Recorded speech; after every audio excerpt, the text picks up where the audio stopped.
બગલામુખી માતાજી મંદિર ખાતે પાટોત્સવની બહુ હર્ષોલ્લાસ સાથે ઉજવણી કરવામાં આવી।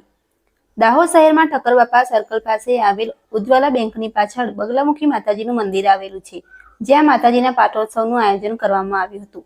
પ્રભાતના પહેલી કિરણના સથવારે ખુશનુમા વાતાવરણમાં સૌથી પહેલા માતાજીની પૂજા અર્ચના કરી હોમ હવન કરવામાં આવ્યું હતું। દાહોદ શહેરના ભાવિ ભક્તોએ હર્ષોલ્લાસ સાથે બગલામુખી માતાજીના દર્શન કરીને ધન્યતા અનુભવી હતી।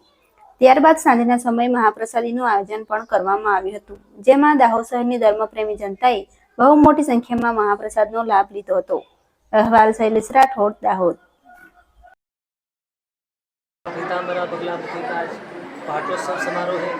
सुबह में माँ का दिव्य आराधनाएं हुई। माँ का बगलामुखी सतनावली द्वारा हवन किया। तत्पश्चात माँ का फलों के रसों से दिव्य अभिषेक किया। सभी भक्तों ने खूब आनंदित के साथ अभिषेक में शामिल हुए। शाम को माँ की 7 बजे आरती हुई। तत्पश्चात सभी भक्तों ने माँ की प्रसादी को ग्रहण किया। नित्य निरंतर माँ का ये वार्षिक प्रकाशोत्सव पाटोत्सव चला आ रहा है। उसी के आज आगामी में प्रोग्राम हुआ।